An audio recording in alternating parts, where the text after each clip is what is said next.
What's going on, guys? It is MurderInc here, back with another Raid Shadow Legends video, and today we're going to talk about how wrong we were about the mysterious, not so mysterious until now, but the mysterious buff known as Ally Protection. This buff been around the game since the game has been out, and I thought I knew how it worked. I was wrong. So many people have been using it a certain way, and hopefully this is going to clarify everything you need to know about this buff that is arguably one of the strongest buffs in this game. So this information is going to take your gameplay to so far beyond the next level with this key information. I can't even stress that enough. So before we get into it, as always, this information came from IanG Centy, who got a lot of this from the YouTuber IanG Gaming. Now, I could have butchered that name. I apologize if I did. He is not an English content creator as far as I know, but we have his logo on here if you do want to check him out. So huge shout out to him for doing some really good theory crafting work on stream. I believe is where IanG Centy did mention to me that he found this, to where he did come to me and say, hey, this is what it is. He did share it with our clan as well. So a lot of cool stuff here to go over. So let's go ahead and get right into it. First thing we're going to do is we're going to look at one of the cooler ally protection champions we do have in this game, which is Krisk the Ageless. Now, just in case for some crazy reason you don't know what ally protection is, it's a buff, 50% ally protection buff on all allies except this champion for 2 turns. What it basically does is your champion's hit with damage, it then transfers that damage to the person that casted it, which would be Krisk here, transferring that damage. But like I said, this works so differently than a ton of people actually realized until this testing, this theory crafting came forward. So what we're going to do is I do have a Lizardman faction crypt open, so we're going to do some testing in there because I'm not here to waste energy. As a free-to-play player, I cannot be spending any energy when I don't need to, so we're going to take this in here and once again kind of reiterate the point, making sure you fully understand ally protection and what this does. Now, of course, this stage has 4 support champions that do literally no damage, so we're going to back out of here because we don't have time for that. Let's go ahead and move on to stage 21 as it yells at me that my Dragomorph has no gear. I get it. I have a problem. It's okay. It's known. So these champions, actually not too bad. So let's go ahead, use this ally protection buff here.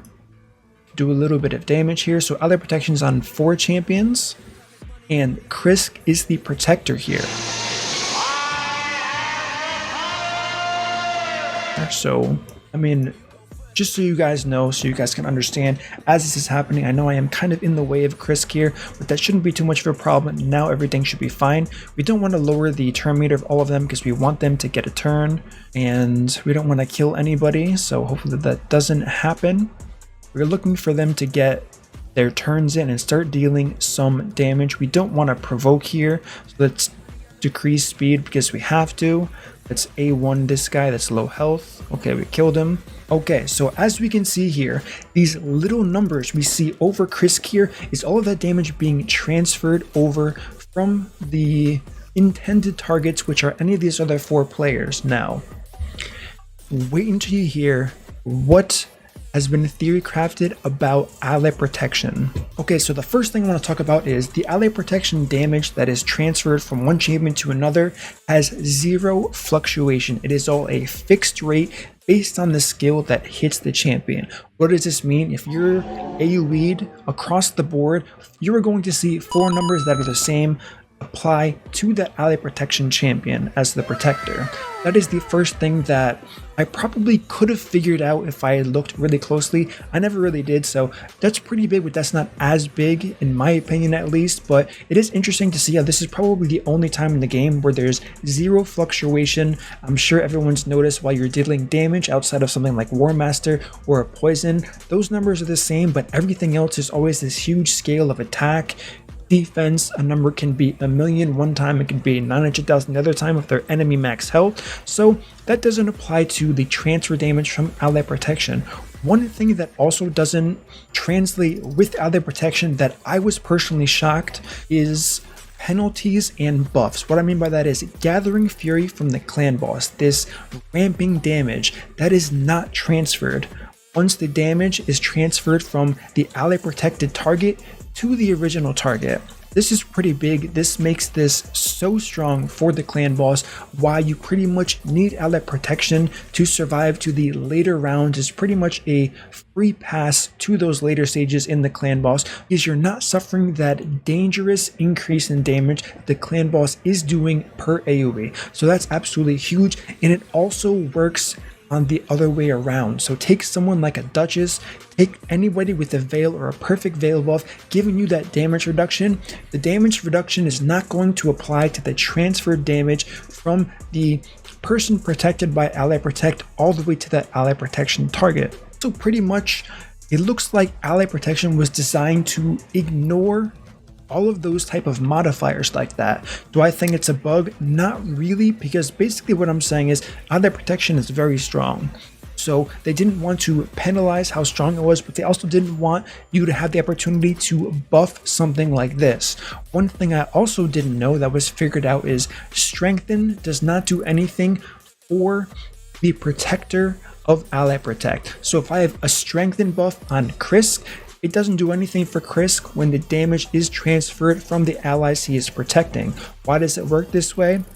Honestly, I have no idea, but like I said, ally protection is so strong. Maybe it would have been too strong. Maybe Plarium understands that about ally protect, so that is one viable reason. Increased defense, on the other hand, does in fact work, because it is increasing the defense. It's not a straight up DR to the ally protect effect. Which moves us to the next thing that I thought was the most mind-blowing thing that I could ever imagine being the case for this.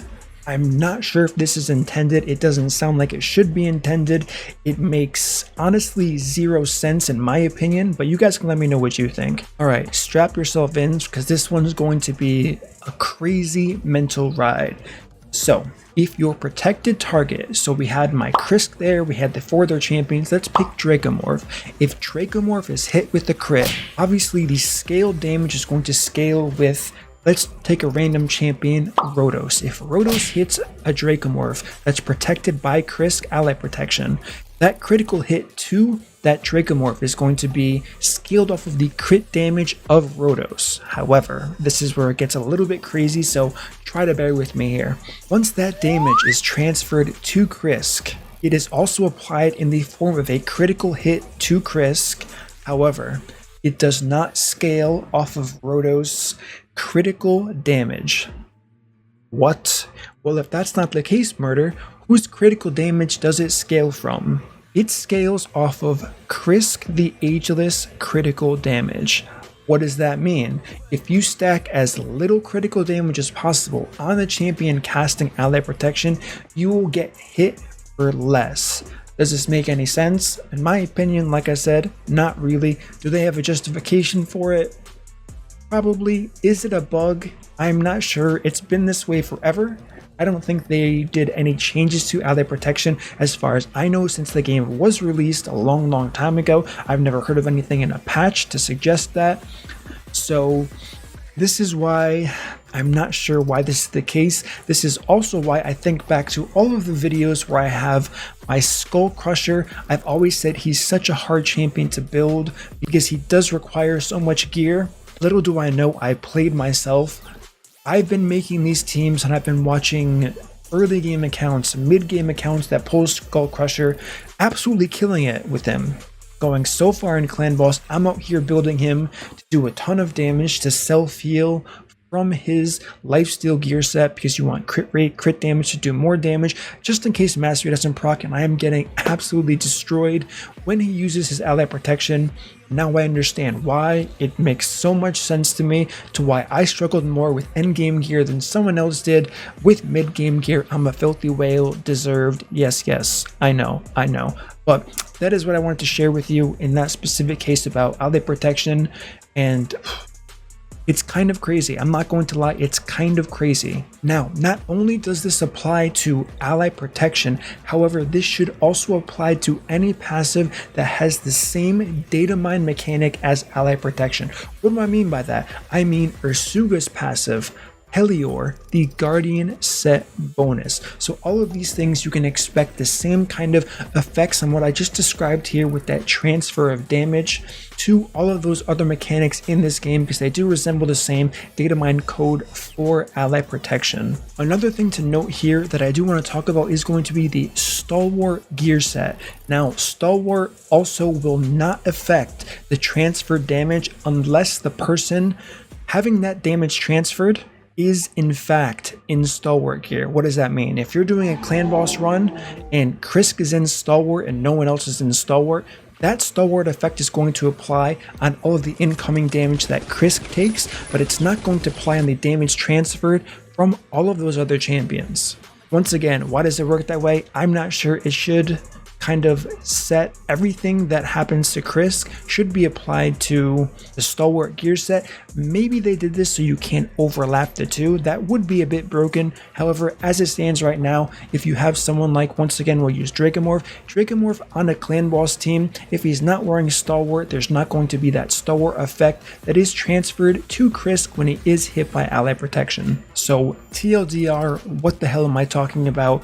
To keep your ally protector, guardian, champion, whatever you want to call it, alive, follow these simple rules. Don't stack crit damage on them, give them high health, but also give them high defense. Make sure they're not affected by defense down debuff. Increased defense is going to help them a lot.